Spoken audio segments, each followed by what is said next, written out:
Guys this is Corel Draw 2021 और इसमें हम देखेंगे कि क्या डिफरेंस होता है शेप टूल में और एनवलप टूल में।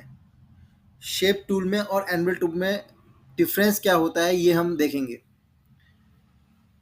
तो उसके लिए मैं यहाँ से एक पॉलीगन ड्रॉ करता हूँ। एक पॉलीगन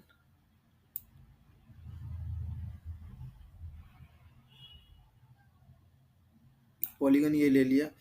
थोड़ा सा इसको छोटा कर लेते हैं। इतना। और इसमें मैं कोई कलर फिल कर देता हूँ, सपोज ये वाला। और इसको अभी इसको उठा के यहाँ रख दिया। इसी की एक कॉपी बना देता हूँ मैं। कंट्रोल डी प्रेस करके एक कॉपी मैंने इसकी बना के इधर रख देता हूँ। एक कॉपी इधर। अब अब हम एक एक पॉलीगन पे शेप टूल अप्लाई करेंगे और एक पे एनवलप टूल अप्लाई करेंगे और दोनों के बीच में देखेंगे कि क्या डिफरेंस है। तो इस पे मैं शेप टूल अप्लाई करता हूँ। इस पे मैं शेप टूल अप्लाई करता हूँ। शेप टूल यहाँ से, शेप टूल, ये शेप टूल मैंने सेट किया। तो अब मुझे इसके चारों तरफ नॉट्स शो हो रही हैं। इसके चारों तरफ मुझे नॉट्स शो हो रही हैं, जिसके थ्रू मैं इस ऑब्जेक्ट की शेप को मैं चेंज कर सकता हूँ।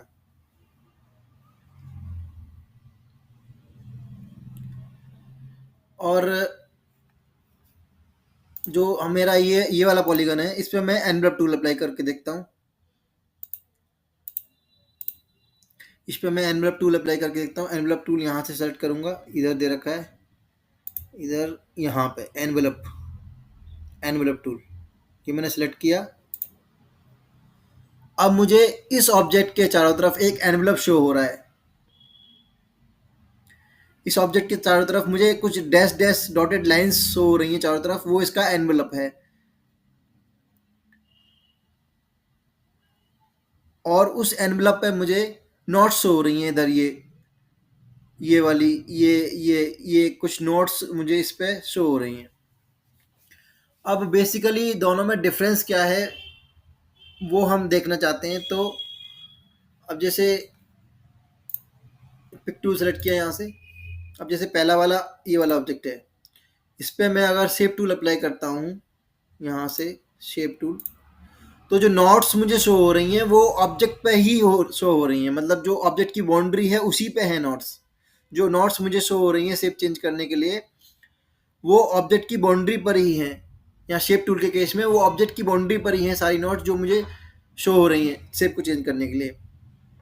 पर इसके केस में जो हमारा ये वाला ऑब्जेक्ट है, अगर मैं इस पे एनवलप टूल अप्लाई करता हूँ तो जो नॉट्स हैं वो मुझे ऑब्जेक्ट पे डायरेक्टली शो नहीं होंगी, ऑब्जेक्ट की बाउंड्री पर शो नहीं होंगी, वो मुझे इसके अराउंड जो एनवलप है उस पर शो होंगी। जैसे कि यहाँ से मैंने पिक टूल सेलेक्ट करके अब इसको सेलेक्ट किया और यहाँ से एनवलप टूल सेलेक्ट किया, एनवलप।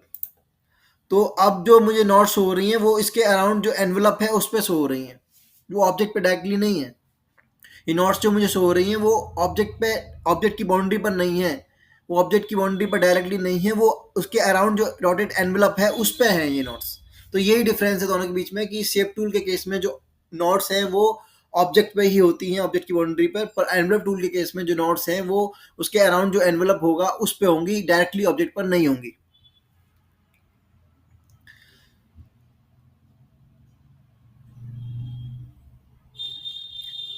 अब मुझे यहाँ पे एक एनवलप शो हो रहा है और ये वाला उसके अंदर मेरा ऑब्जेक्ट फिट है। तो यहाँ पे अगर मैं एनवलप की शेप को चेंज करता हूँ, इन नॉट को अगर मैं यहाँ से उठा के इधर कर देता हूँ, इस नॉट्स को उठा के इधर कर दिया, इसको इधर कर दिया, हैंडल को मैंने थोड़ा सा ऐसे रोटेट घुमा दिया, इसको ऐसे घुमा दिया,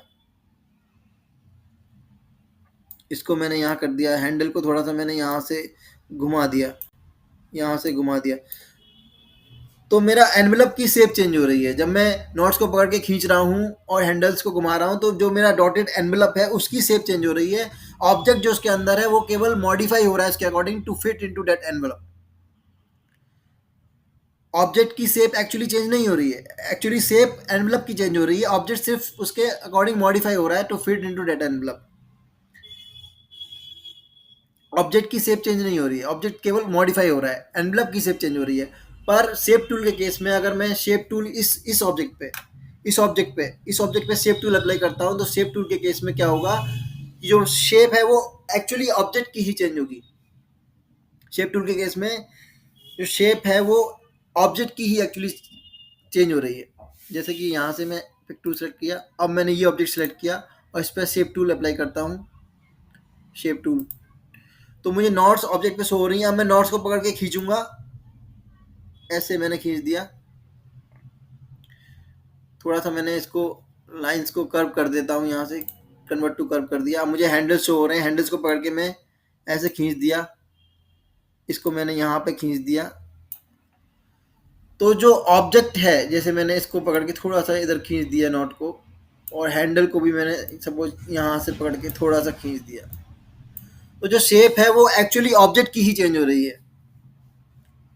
यहाँ पे हमारे पास अलग से कोई एनवलप नहीं है, जो शेप है वो डायरेक्टली ऑब्जेक्ट की ही चेंज हो रही है। तो यही अंतर है दोनों में कि यहाँ पे जो शेप टूल के थ्रू जो ऑब्जेक्ट है उसी की शेप चेंज होगी डायरेक्टली, अलग से कोई एनवलप नहीं है। और एनवलप टूल के केस में हमारे पास एक अलग से एनवलप है, शेप सिर्फ एनवलप की चेंज होगी, ऑब्जेक्ट सिर्फ उसके अकॉर्डिंग मॉडिफाई होगा to fit into that envelope. अब नेक्स्ट डिफरेंस देखते हैं।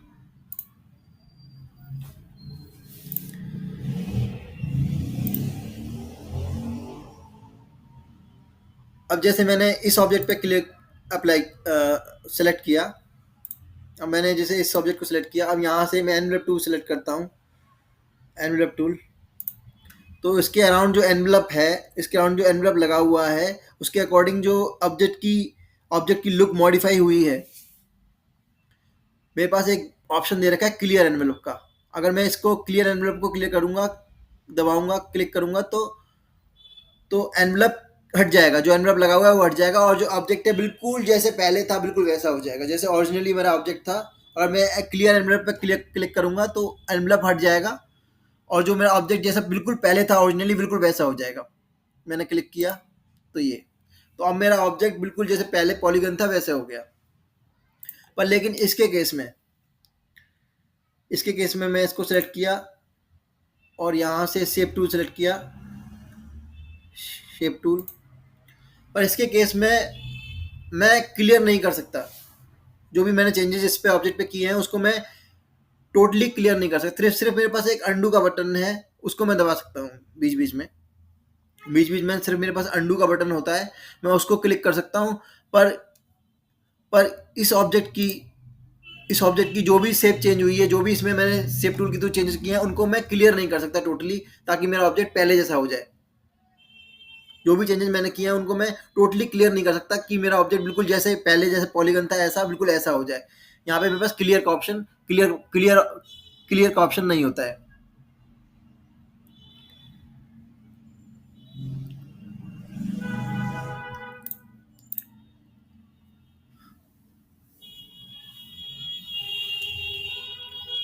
अब मैं यहाँ से एक रेक्टेंगल ले रहा हूँ, यहाँ पे मैंने एक रेक्टेंगल बना दिया और मैं इसको थोड़ा सा डिस्टॉर्ट कर लेता हूँ। यहाँ से मैंने डिस्टॉर्ट टू सेलेक्ट किया और डिस्टॉर्शन सेट करेंगे, और इसको बीच में रख के, कर्सर को बीच में रख के मैं थोड़ा सा इसको डिस्टॉर्ट कर देता हूँ, थोड़ा सा रोटेट करके इसको डिस्टॉर्ट कर दिया ऐसे। इसमें भी कोई कलर में दे देता हूँ, सपोज ये कौन सा, ये वाला दे देते हैं।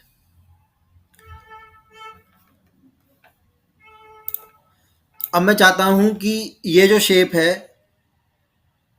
ये जो एरिया है, ये जो जगह है, इस जगह में मैं अपने ऑब्जेक्ट को फिट करना चाहता हूँ। जो मेरा ये येलो कलर के जो ऑब्जेक्ट्स बने हुए हैं, इनको मैं इस जगह पे, इस एरिया में फिट करना चाहता हूँ, इसके अंदर फिट हो जाए, एग्जैक्टली फिट हो जाए।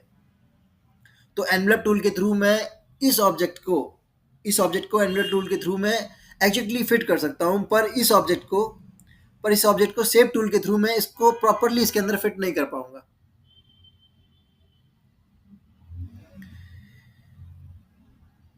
चलिए देखते हैं। अब जैसे अब जैसे मुझे इसको एग्जैक्टली इसमें फिट करना है और मैं एनवलप टूल के थ्रू इसको करता हूँ, तो मैंने इसको सेलेक्ट किया, यहाँ से एनवलप टूल सेलेक्ट करूँगा, एनवलप। अब मुझे इसका एनवलप जो हो रहा है, इसके चारों तरफ मेरे को इसका एनवलप शो हो रहा है। इसको मुझे इसके अंदर एग्जैक्टली फिट करने के लिए इसका जो एनवलप जो मुझे शो हो रहा है ये बिल्कुल इसकी शेप का होना चाहिए। जो मेरा ये एरिया है जिसमें मुझे फिट करना है, बिल्कुल इस इसकी शेप का मुझे मेरा ये एनवलप होना चाहिए, तभी मैं इस ऑब्जेक्ट को इसके अंदर फिट कर पाऊंगा। तो इस एनवलप को मुझे इस शेप का करने के लिए मैं क्या करूंगा, क्रिएट एनवलप फ्रॉम इस पर क्लिक करूंगा और मेरे को इस शेप का एनवलप करना है, मुझे एनवलप अपना इस शेप का चाहिए, तो मैं इस पर क्लिक कर दूंगा, इस शेप पे। तो ये एनवलप इसके चारों तरफ अब इसी शेप का हो गया।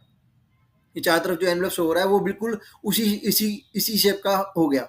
अब मैं इस ऑब्जेक्ट को एग्जैक्टली फिट इसके अंदर कर सकता हूँ। अब मैंने पिक टू सेलेक्ट किया, अब मेरा ऑब्जेक्ट मॉडिफाई हो चुका है। अब मैं इसके अंदर इसको एग्जैक्टली फिट कर सकता हूँ, बिल्कुल एग्जैक्टली।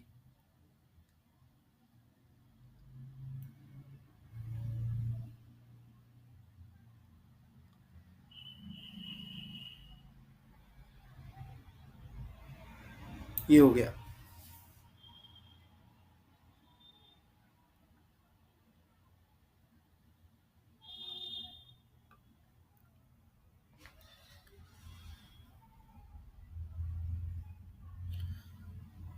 अब यहाँ पे मुझे ये शो नहीं हो रहा ऑब्जेक्ट, क्योंकि इसके पीछे चला गया है।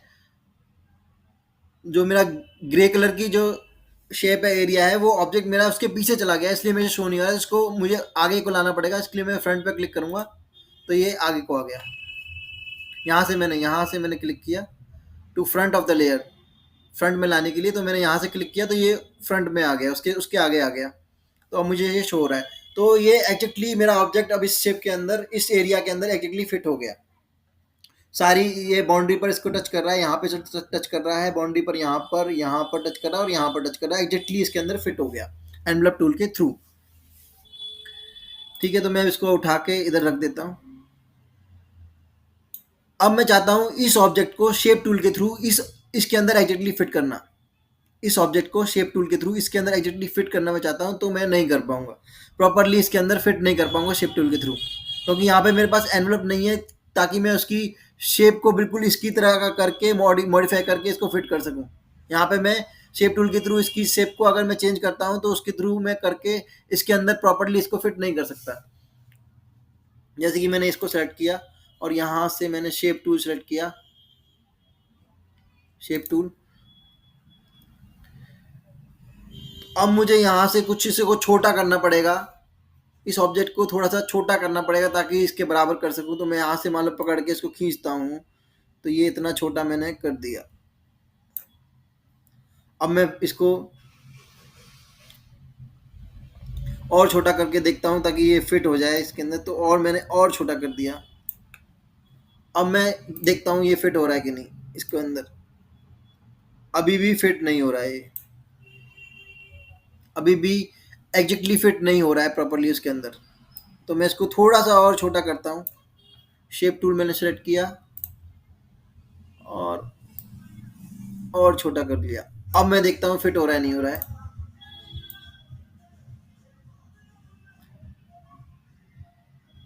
अभी भी प्रॉपरली फिट नहीं हो रहा है एग्जैक्टली। थोड़ा सा और छोटा करके देखता हूँ। ये मैंने शेप टूल के थ्रू शेप टूल किया सेलेक्ट और इसको थोड़ा सा और छोटा किया। अब मैं अगर इसको फिट करके देखूं,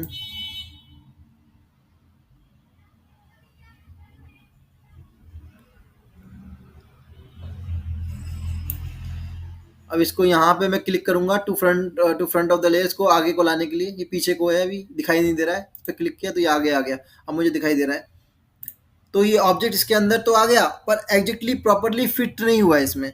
अब देखो इसकी जो ये वाली जो साइड है ये बाउंड्री पर टच कर रही है, पर ये वाली थोड़ी सी टच नहीं कर रही है, और ये लेफ्ट वाली बिल्कुल भी इससे टच नहीं हो रही, इसकी बाउंड्री पर टच नहीं हो रही। और जो राइट वाली जो ये एज है ये भी बाउंड्री पर यहाँ पर टच नहीं हो रही, ये वाली बाउंड्री पर टच नहीं हो रही, इधर लेफ्ट में भी बाउंड्री पर टच नहीं हो रही, ऊपर भी थोड़ा सा हल्का सा टच नहीं हो रही, यहाँ पे टच हो रही है केवल। तो ये अभी भी प्रॉपरली एग्जैक्टली इसके अंदर फिट नहीं हो पाया। तो शेप टूल के थ्रू हम ऑब्जेक्ट को इस एरिया के अंदर प्रॉपरली फिट नहीं कर सकते, जबकि एनवलप टूल के थ्रू हम इसका एनवलप क्रिएट करके इसको मॉडिफाई करके इसको प्रॉपरली फिट कर पा रहे थे। तो यही डिफरेंस है एनवलप टूल के अंदर और शेप टूल के अंदर। Okay, guys. So this was all about the difference between shape tool and envelope tool in Corel Draw 2021.